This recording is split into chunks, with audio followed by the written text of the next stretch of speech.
Здравствуйте, мои дорогие друзья, представители знака зодиака Овен. Таро прогноз, старинный цыганский пасьянс, ближайшие события. Давайте узнаем, что произойдет со дня на день или в ближайшие дни.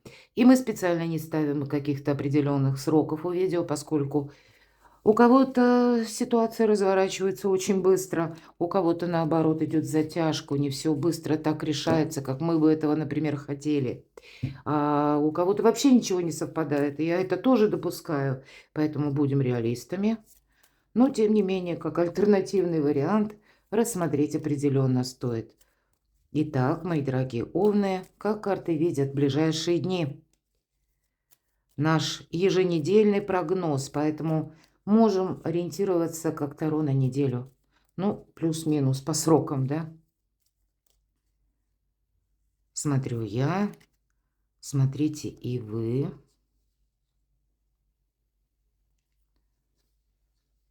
И у вас сразу выпадает лебедь. Любовь, верность, искренность.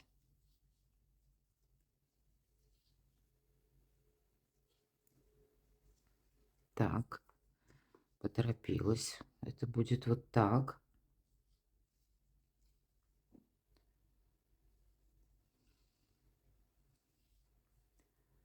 Переживания какие-то. Может быть, это и личная жизнь, какие-то вопросы будете пытаться состыковать.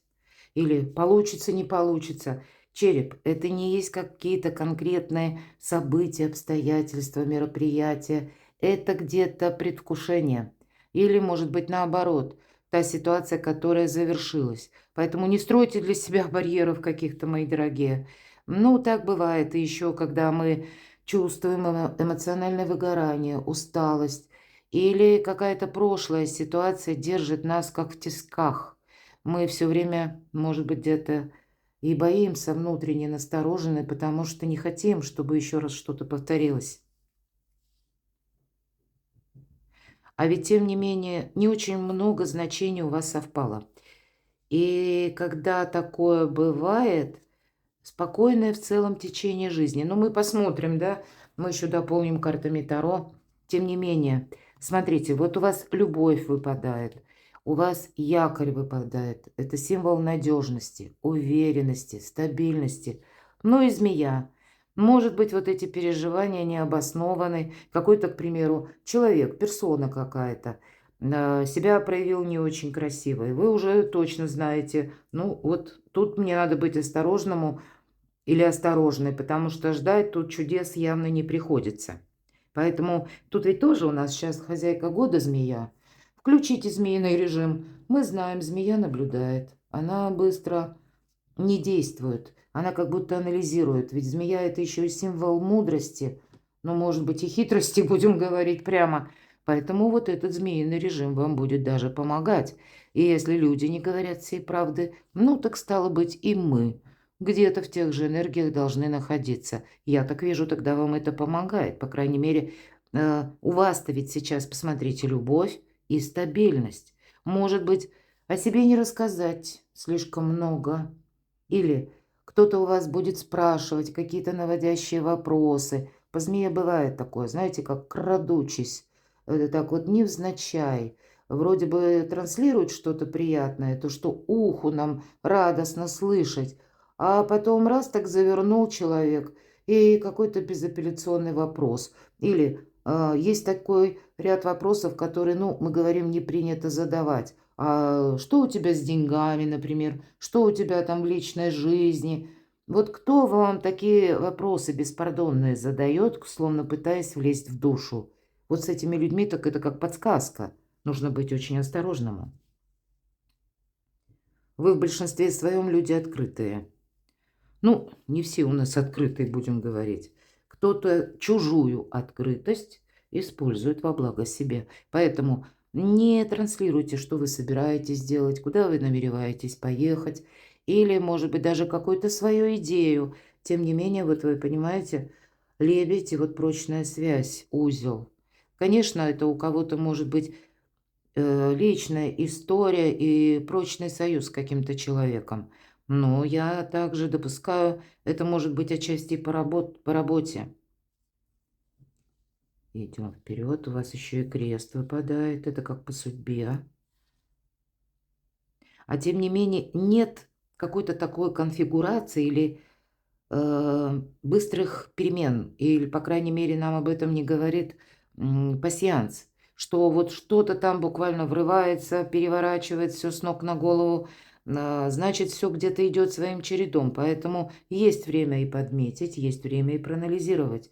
И у вас выпадает книга. Может быть, это вам по судьбе, как будто вот в эти высокие инстанции. Книга – это учреждение. Самые разные. У кого-то может это быть учреждение образования. Это тоже такое. То есть, ну, любые официальные, наверное, заведения. Может быть, это и чиновники у кого-то, а, возможно, это ситуация, правда, на работе. И на работе вот эта змея рядышком. Значит, будьте внимательны. А если это свой бизнес, мои дорогие овны, ну, кто-то может наблюдать. Поэтому включить режим змеиный необходимо. Вот смотрите, как вот есть и змеи, да, а у вас все-таки ангел выпадает. А я должна сказать, что планетарно ведь у вас очень доброе время. Это правда. У вас время возможностей. И знаете, это то время, тот период, который вас учит доверять самим себе и слушать свою интуицию. Может быть, прежде вы думали, что это из области фантастики. Нет, мои дорогие, не из области фантастики. Это действительно вам помогает. Согласитесь, у нас бывают очень часто такие обстоятельства, которые ни логике, ни здравому смыслу не поддаются. И вот в данный момент вот наше подсознание, или назовем это интуицией, то, что логикой мы не можем ни понять, ни просчитать. А вот уже шестое чувство – это внутренняя мудрость. Она дает правильные подсказки. Слушайте себя. И у вас, кстати, благополучие. Может быть, вам кто-то завидует. Завидует на работе. Завидует, может быть, вашей стабильности. Никто ж не знает. Вы люди сильные, и вы сами по себе больше транслируете, излучаете какой-то успех. И, может быть, вам архисложно, тяжело, но внешне по вам этого не скажешь. И вот она и зависть и бывает, когда люди думают, что, ну, пусть один какой-то человек, ну, надо же, вот все как будто море по колено, или может выкрутиться из любой ситуации, или все равно вот как-то, знаете, тут ведь какая зависть. Вот к тебе, допустим, или к вам судьба более благосклонна, а я вот такой или такая бедная и несчастная. Ну, правда, вот бывает такое. Будьте внимательны. Я бы еще сказала, знаете как, будьте внимательны, куда вы тратите свою силу, свою энергию. Чтобы не было оттока вашей энергии совсем не в том направлении. Да, тут правда в каких-то важных учреждениях, самых разных, вы можете оформлять документы, пакет. Это именно про документы или важные бумаги. Кто-то и по почте может получить, да, какое-то извещение, документ, может и посылку. Но здесь вот есть, тем не менее, какие-то вещи вполне конкретные или бумажные. То, что мы, может быть, прописываем, куда мы ставим подпись, или за что мы расписываемся, или за что подписываемся, за кого берем ответственность. Будьте предельно внимательны. И вроде для вас это как по судьбе. Ну вот есть какой-то жизненный экзамен, но несмотря на это, знаете, вот высшие силы вам помогают, буквально потому что ангел. И благополучие, любовь, благополучие, ангел. Но есть, видимо, еще некоторые детали, которые нужно либо прояснить, либо четко понимать, что вы хотите продолжать, а что нет. И еще есть месяц, и это тоже где-то, если череп, да, сомнение, неуверенность, и это тоже внутреннее чувство такое, когда мы, ну, не можем что-то просчитать до конца. Значит, ну, не все темы проясняются, а тем не менее. Напомню, что в нашем пасьянсе то, что расположено в крайних рядах, по горизонтали, по вертикали, мы тоже можем сложить. Флаг, победа. И пока я с вами говорю, проверяю, что мы еще можем сложить по вертикали и по горизонтали. А вот, кстати, смотрите, еще и совпадает молния. И молния, это всегда нам говорит значение о том, что это молниеносное известие. Кстати, Это может быть, вот конкретно мы говорим череп и молния. Стало быть, это банально какая-то ситуация, когда вы слышите новость, к примеру, да, и она вас где-то обескураживает или застает врасплох. Но, может быть, это, знаете, ведь у нас сентябрь – это месяц ясности. И могут нам некоторые вещи, дела, вопросы вернуть словно на доработку. Мы должны во всем вот расставить по местам. Именно навести порядок в своей жизни, чтобы потом организовать что-то по-новому. И отчасти это у кого-то может говорить значение о том, что да, какое-то дело именно на доработку возвращается. Или какой-то нерешенный вопрос. Может быть, даже с конкретным человеком. Ну вот вам именно теперь, видимо, как минимум до конца сентября нужно отделить зерна от плевел, чтобы понимать, что вам мешает, что помогает, что вы хотите, именно хотите продолжать. Ну а в чем будете ставить точку или проводить демаркационную линию? Не вижу я еще совпадений, поэтому идем с вами дальше.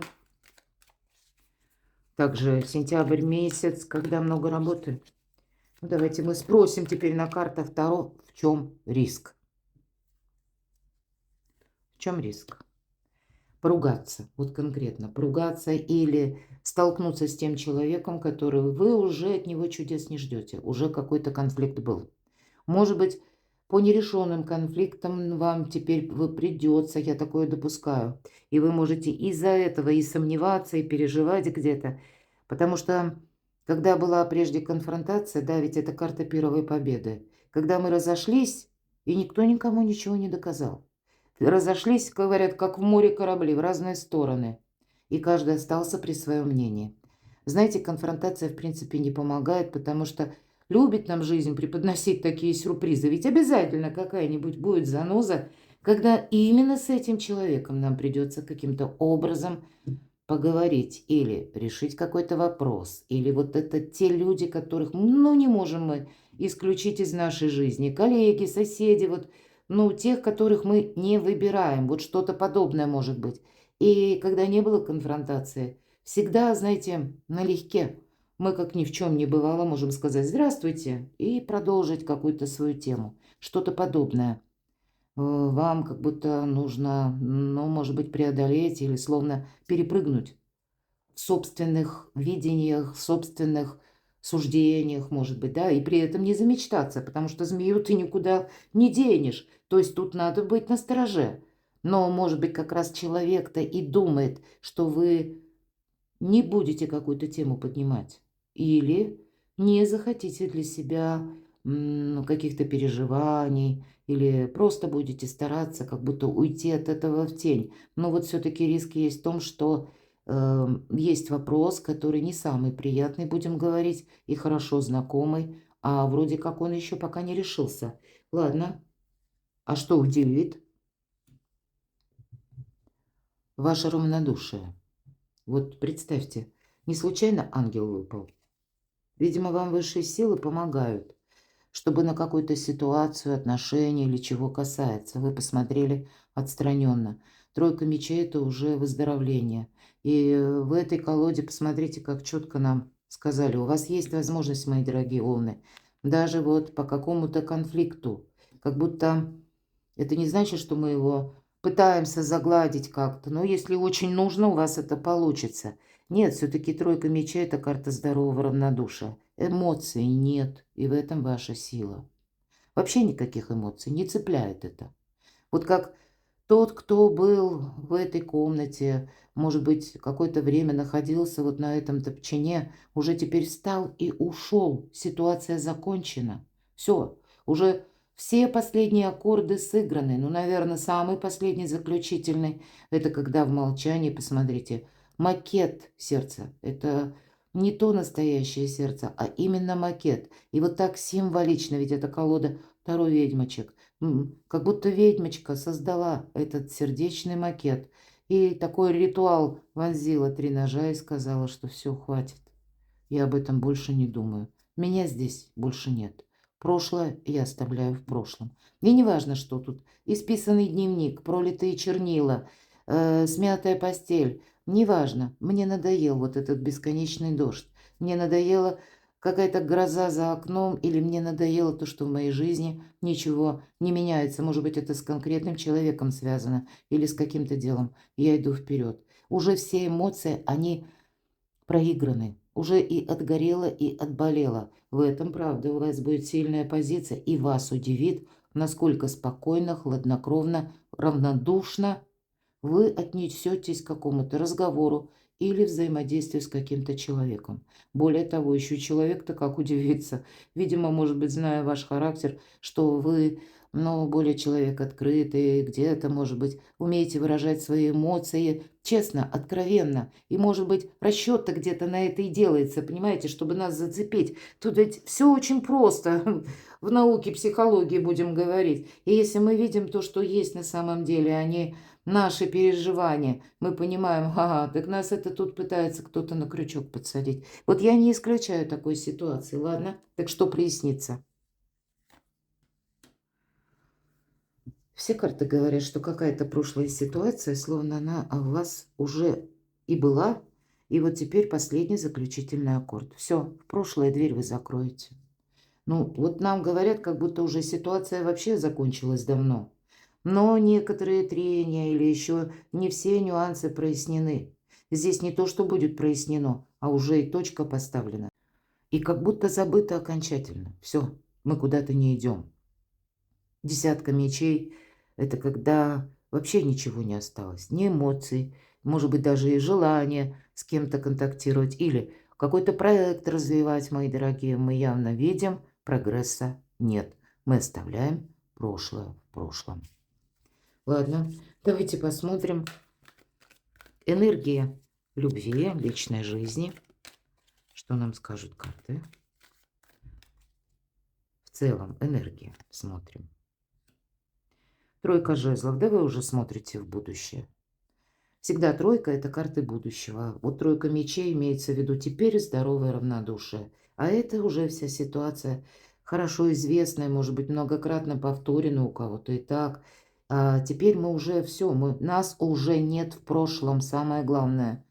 Но, видимо, еще какой-то последний штрих вы будете делать, как минимум до конца сентября. Но именно за тем, чтобы, может быть, какая-то обратка из прошлого в будущем вам, ну, как мы говорим, не прилетела. Чтобы быть для собственной уверенности, для собственного спокойствия. И человек, который нам изображен на карте, он уже в будущем. Но он приостановился, он как будто проверяет, все ли я с собой подготовил и взял в это будущее. Вот как вы можете просчитывать, контролировать, все ли вопросы, темы вы закрыли. Вы уже в дне где-то, мы если не в прошлом, понятно, то и сегодняшний-то день вы как будто четко уже себе либо распланировали, либо вы знаете, что для вас интересно, есть какая-то ясность сама по себе. И это на личную жизнь. И чего бы вы хотели, или какого качества жизни вы хотите. Хорошо, ваши достижения. Но тут и по работе могут быть какие-то однозначные решения, потому что по восьмерке кубков мы ищем выход, и мы его находим. Вообще, конечно, мы выбираем себя. По этой карте ясность наступает, по крайней мере, четко в нашей душе, чем мы будем заниматься, чем не будем. Может быть, я могу такое предположить. Была и сложная ситуация на работе. Кто-то может уходить уже, да, менять работу. Может быть, это даже связано с вторичным доходом, потому что где-то карта хочет подсказать, Овен, смотри, то есть не уходи как в пустоту, в никуда. Может быть, и придется сохранять еще тот доход или ту работу, которая приносит какой-то, пусть минимальный, но какой-то доход, тем не менее, да, прогнозируемый, мы говорим. Но уже пришло время смотреть в будущее, вообще идти вперед. Посмотрите, у вас и на работу, и на личную жизнь какая-то перезагрузка, как будто даже уже и не хочется думать. Вы подводите итоги, вот так и хочется сказать. Ладно, а что же по финансам? Умеренность. Вот для вас держать баланс, старший аркан. Постепенно вы все расставите по местам, мои дорогие. Будьте внимательны, потому что тут может быть, к примеру, вы ищете работы, тут его величество случай. тогда будьте готовы к тому, что вам придется как-то действовать для вас не совсем привычным образом. Или появится какая-то альтернативная возможность. Может быть, это просто вы словно на ухо поймали какую-то идею или случайный разговор. Вот даже к этому будьте внимательны, потому что это может быть как подсказка по судьбе. Или вы пошли какое-то собеседование проходите, у вас здесь инстанции, мы сказали, да, ведь у кого-то это может быть как потенциальный работодатель и важные разговоры. Или вы слышите, что где-то еще есть вакансии, вот понимаете. И вот если вы что-то слышите, или судьба вас сталкивает с какой-то ситуацией, человеком, в сентябре месяце ничто не происходит просто так. Все имеет какой-то свой смысл. И значит, мы либо подводим итоги, либо проясняем. И самое главное, мы с чем-то определяемся. Но у вас это может быть еще и своеобразный выбор. Перекладывайте на себя, мои дорогие любимые овны. А я благодарю за ваши искренние комментарии, за то, что вы смотрите мои видео. Подписывайтесь на мой канал, оставайтесь со мной. И будьте счастливы, будьте любимы всегда.